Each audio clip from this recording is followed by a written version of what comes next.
Hi, welcome back. Welcome back to Great Ace Attorney.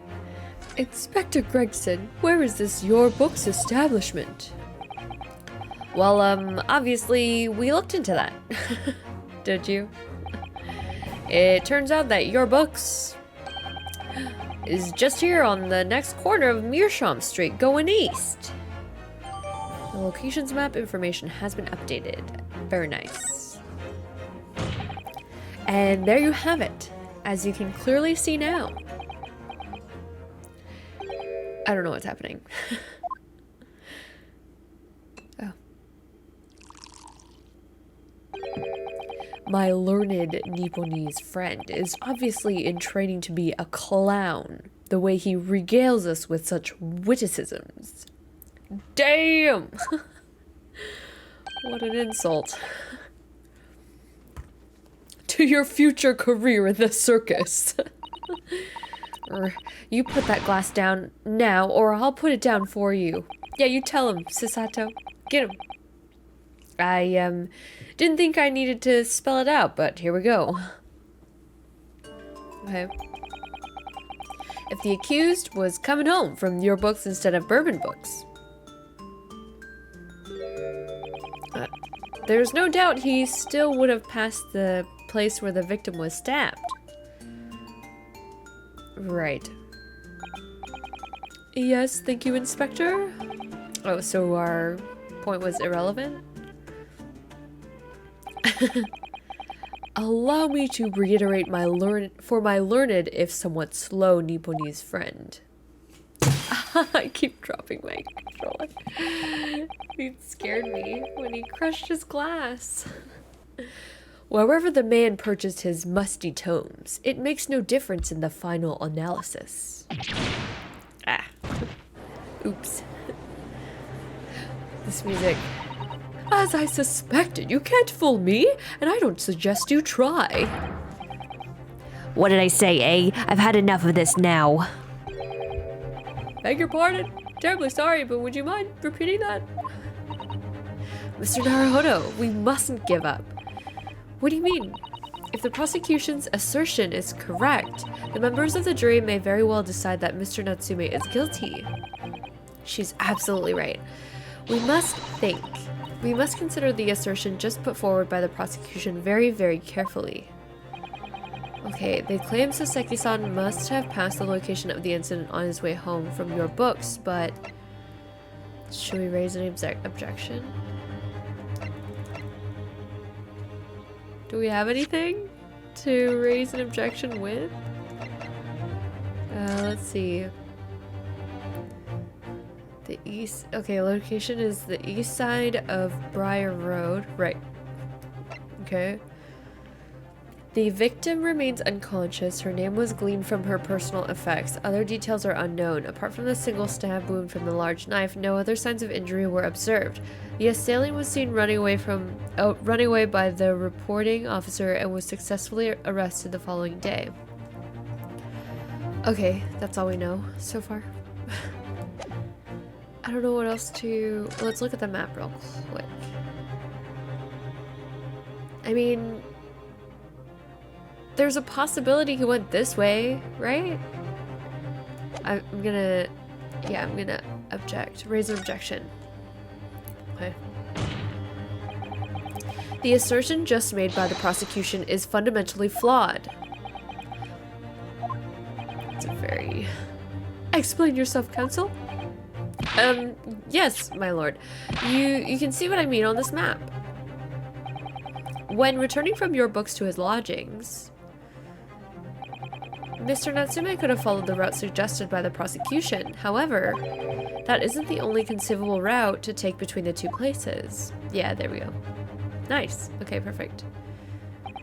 If the defendant used these streets, look what happens. He arrives back at his lodgings without passing the location where the victim was attacked. Objection! Talking back to a clown is a fool's errand, of course. However, I feel compelled to point out that that route is what is commonly referred to as the long way around.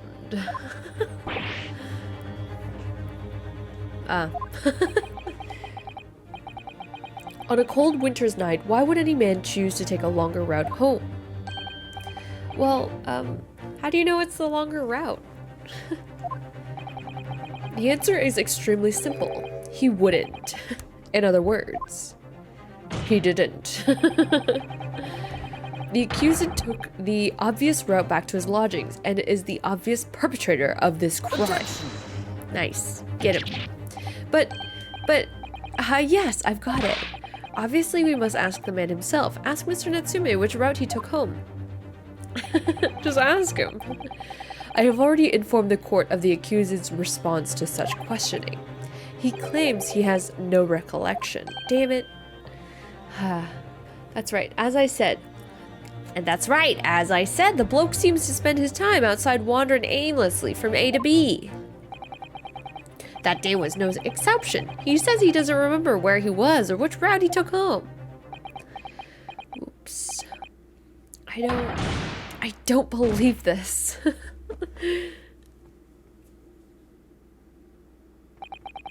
I thank you, my learned friend, and suggest that we do not waste any more of the court's time by wandering aimlessly around this subject. Pray, what say you, insightful jurors? Ooh. But even if that is the case, the defense still... Oh shit. Oh, why are they so angry? I agree with Lord Van Zeeks wholeheartedly and in every way. Oh shit, I don't believe it. Does this mean... We members of the jury are completely convinced now. Oh shit, what? That's why I don't think it's very fair to have the last witness as part of the jury. Very well, in that case, I hereby call upon all members of the jury to present your findings to the court. Guilty! Guilty. Guilty! Guilty. Guilty! Guilty. Oh shit. Whoa. Dang! Are you serious? It would appear the jury's leaning is unanimous. Oh no. Oh no. Well, that's it. To the insightful members of the jury, I applaud your brave resolve. Just you serve Queen and country admirably. Oops. Mr. Naruhodo. Don't give up. No, not yet. This isn't over yet. I still have one last chance to sway the opinion of the jury. I have to tip the balance of those scales the other way. I have to turn this around. Somehow. Those are the eyes of Query not yet willing to give up and die. Okay. Don't try to turn me on. So I presume you intend to wield your rights again in this trial. Rights of the defense written into antiquated British law that should have been buried long ago. That's right. Call it antiquated if you will. But it's the defense's prerogative to carry out a summation examination if it so chooses. That's right, bitch. Very well, counsel. In accordance with the letter of the law, we shall proceed with a summation examination. Are the members of the jury ready, Mr. Foreman? Of course we're ready. I'm all too familiar with that Nipponese whippersnapper and his onkus refusal to throw in his alley. Very well then. Ladies and gentlemen of the jury, you will each explain on what grounds you have determined the defendant to be guilty. Oh. Judicial findings. I don't remember doing this last time. Did we? Oh no, we did. I think we did. But it wasn't really called like findings, was it? For pity's sake, that little Nipponese oddity already admitted it himself, didn't he? If he said that a woman is green collapsed before his eyes, why, it can only have been the victim. The man could have gone around the houses on his way back from the bookshop, not in winter. The man wouldn't have gone around the houses on his way back from the bookshop. So, the poor woman was attacked from behind, was she? How dreadful. I really don't care. Can we just wrap this up now? I got work to be doing. You, what? Your books, yes, nice shop that, but bourbon books? No, not worth a visit. Okay.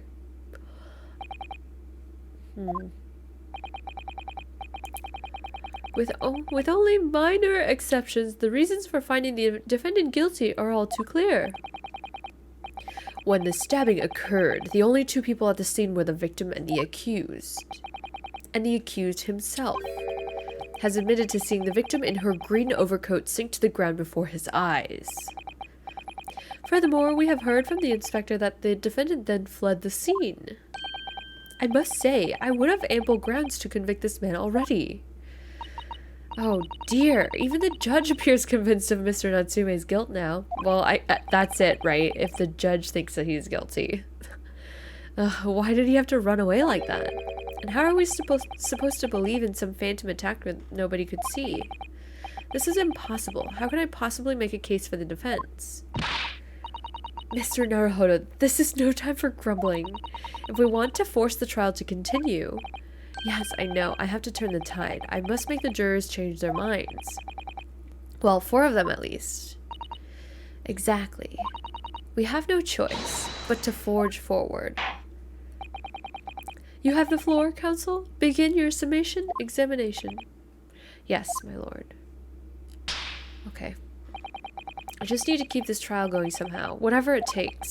Come on, Ryunosuke. You can do it. You can do it! Jury examination. Okay. The defendant's rebuttal. For pity's sake, that little Nipponese oddity already admitted himself, didn't he? He didn't, first of all. Excuse me, but aren't you... Yes, that's right. I was in the witness stand myself just 2 days ago. Yeah, I had a feeling I knew your face, or the side of it anyway. If I remember correctly, you're a banker, aren't you? That's right. After the gold rush down under, I came back to London to work. And it was all going swimmingly until you started fossicking around. Bruce Fairplay was a man of repute. What? Don't think I've forgotten how you treated me the other day. It was really mean. I almost cried about it, but I won't because I'm a banker and a masculine man. You had me and that young hatter pegged as criminals. Oh, well, you know, water under the bridge. If only you didn't act like a criminal. Now, there's all sorts of rumors buzzing around, and the police have been badgering me non-stop. If I could turn back the clock, no. Well, anyway, I don't know about the hatter, but at least I'm in the clear now. And free to make up my own mind about who's guilty and who isn't. Thank goodness. Alright, maybe I might struggle to change this man's mind, given our awkward history. Oh dear, I wonder what's become of Mr. First now. Okay. If he said that a woman in green collapsed before his eyes, why, it can only have been the victim. Okay. But the man wouldn't have gone around the houses, wouldn't have gone around the houses on his way back from the bookshop, not in winter.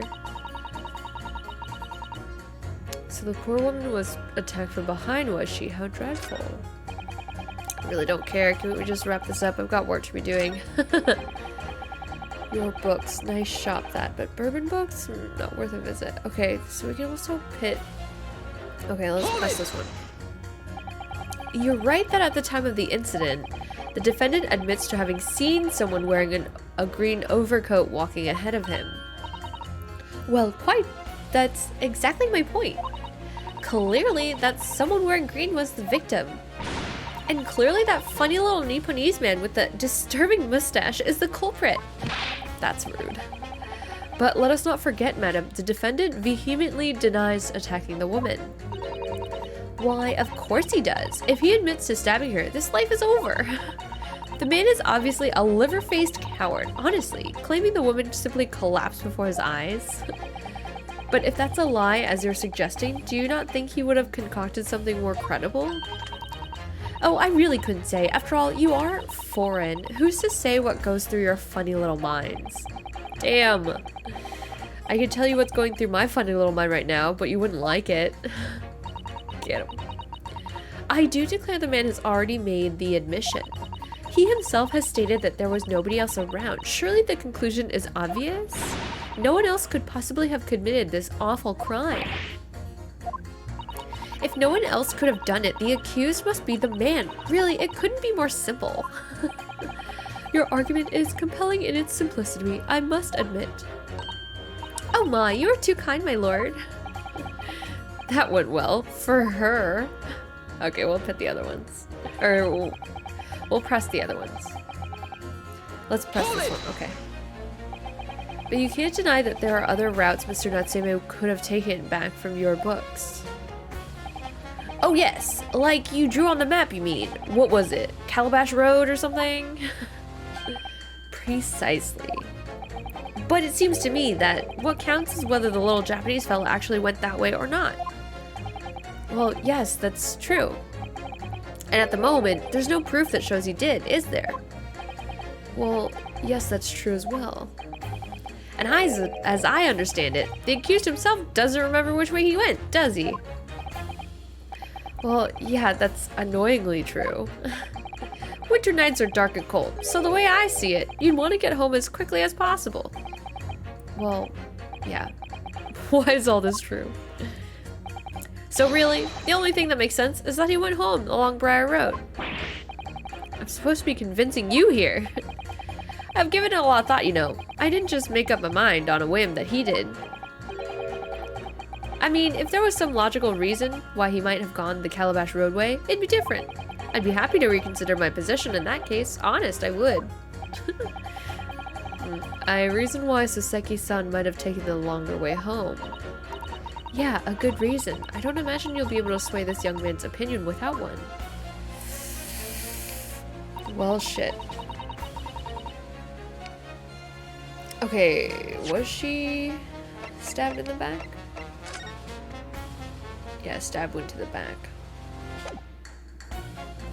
Damn, this one's a hard one. Let's press this anyway. Okay. Whatever's the matter, young man? You're the wife of Mr. Garadeb, aren't you? The landlord who rents Mr. Natsume his room? The master's wife? Where did you get your ideas, sir? I'm the maid, you understand? Just keeping up that charade? Ugh, this is going to be awkward. Why didn't you mention this yesterday? That you'd be selected for the jury in this trial, I mean. Well, I was told not to mention it to anyone until the day of the trial, you see. It was in the letter I received. The instructions were very clear, so I'm afraid I had no choice. I see. Anyway, Mr. Natsume, the defendant, takes lodging in your master's house, doesn't he? Yes, that's right, although he's only been in a little over a week now. And in that time, surely you must have taken stock of his character. Does Mr. Natsume look like the kind of man who would commit a crime such as this? I mean, maybe a little bit. Oh my goodness me, yes, he's just the sort. Spending all his time in that dark and dingy room, sporting that unscrupulous mustache. The man never speaks, and don't get me started on those shifty eyes. All the neighbors are talking about him. I've heard them, you know. People think he must be building a bomb in there or something. Oh dear, poor Mr. Natsume. How could people say such things about him? He's just a harmless bookworm. Nothing more. That's how it starts, though. But you just called him a worm, so... Anyway, I'd better be careful about inviting this maid to speak. She's said enough damning things already.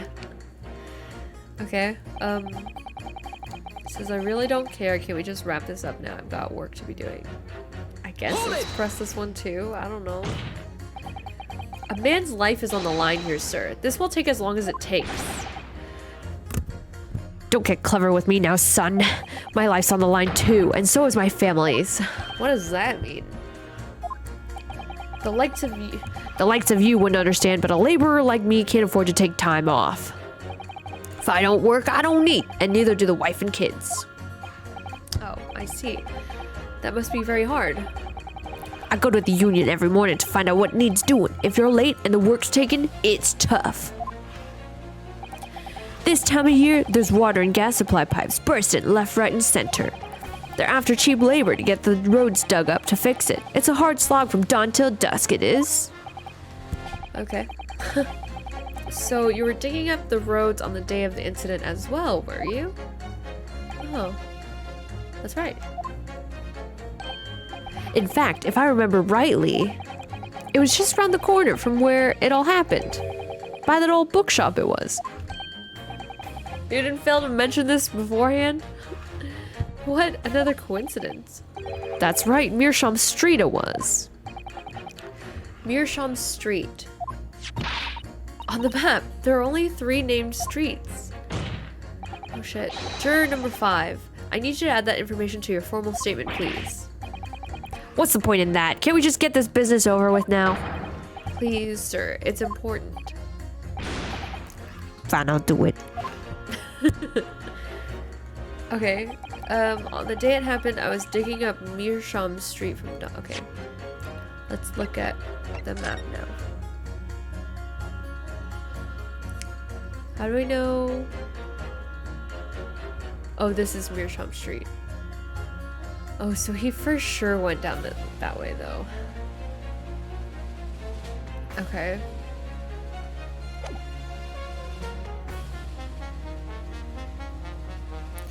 Wait, but did he see it happen? That's kind of weird.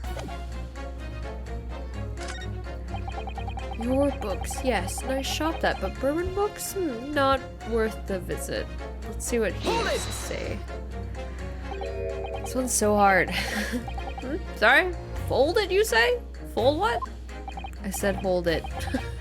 No, what I said was hold it. What I wanted to ask was, do you visit your books often?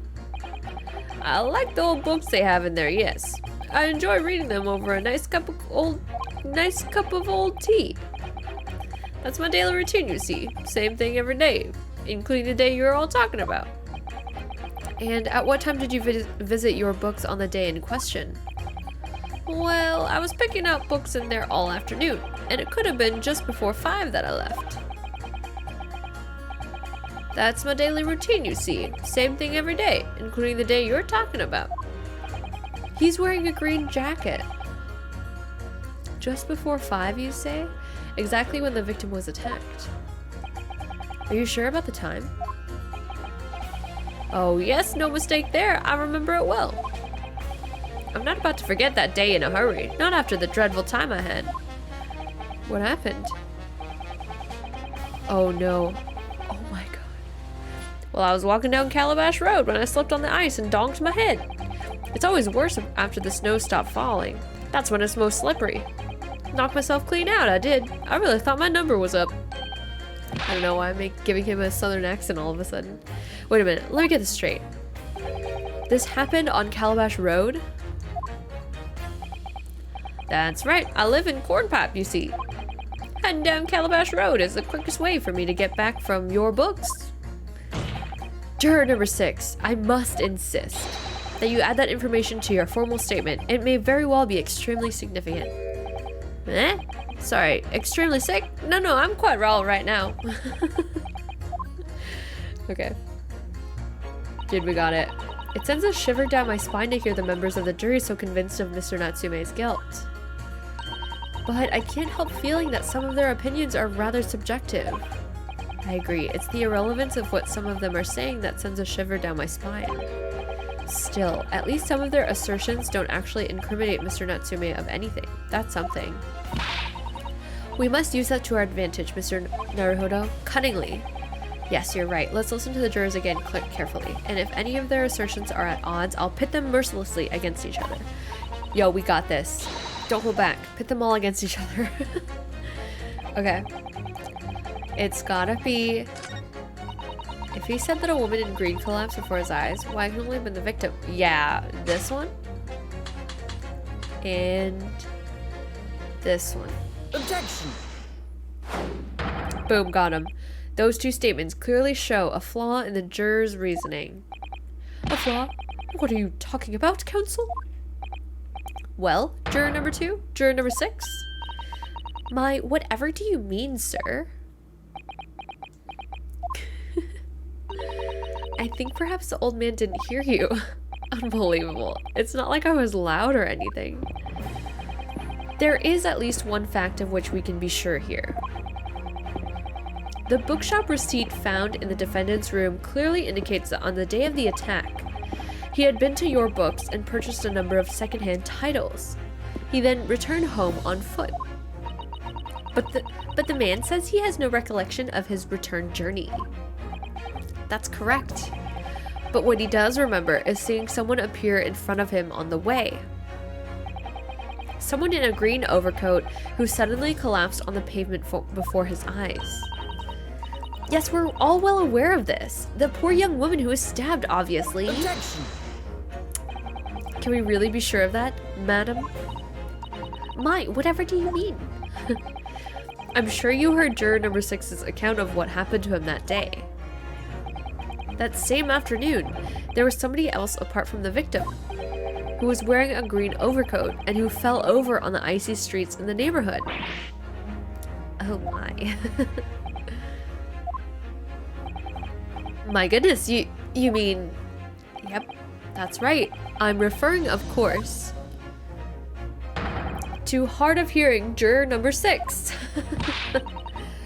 Are you really suggesting that the person in the green overcoat whom the defendant saw collapse in front of his eyes was the jolly old gentleman on the end of the bench here with me today?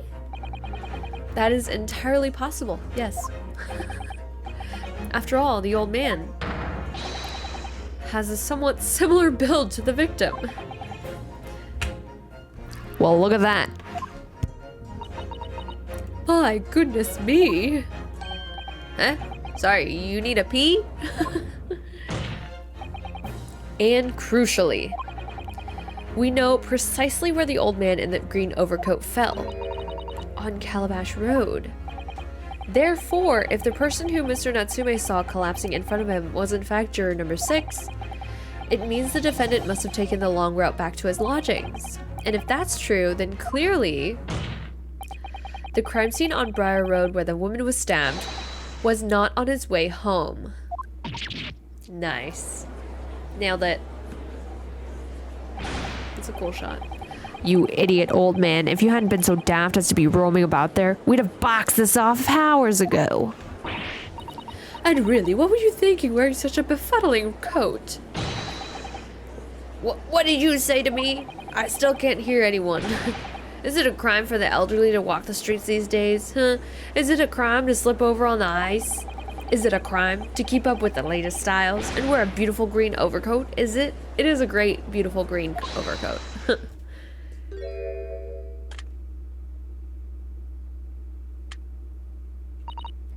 My lord, I do hope it won't cause any inconvenience, but you'd like to change your leaning, I presume? Nice. I do declare that I would. I should like to call for a verdict of not guilty. Thank you. And I would too. How to hear that? Is it a crime to change your mind? Is it? Well.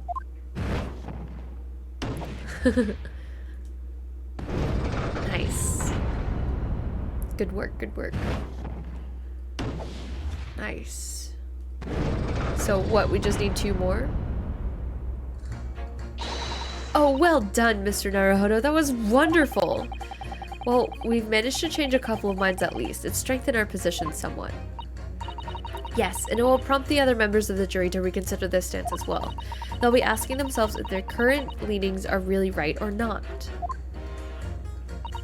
Now, if we could just identify one more clue or discrepancy, that would make them stop doubting Mr. Natsume. We might be able to tip the balance completely. Okay, let's do that in the next episode. Thank you so much for watching. I hope you enjoyed it, and don't forget to subscribe to my channel for more content. I will see you in the next one. Thanks. Bye, guys.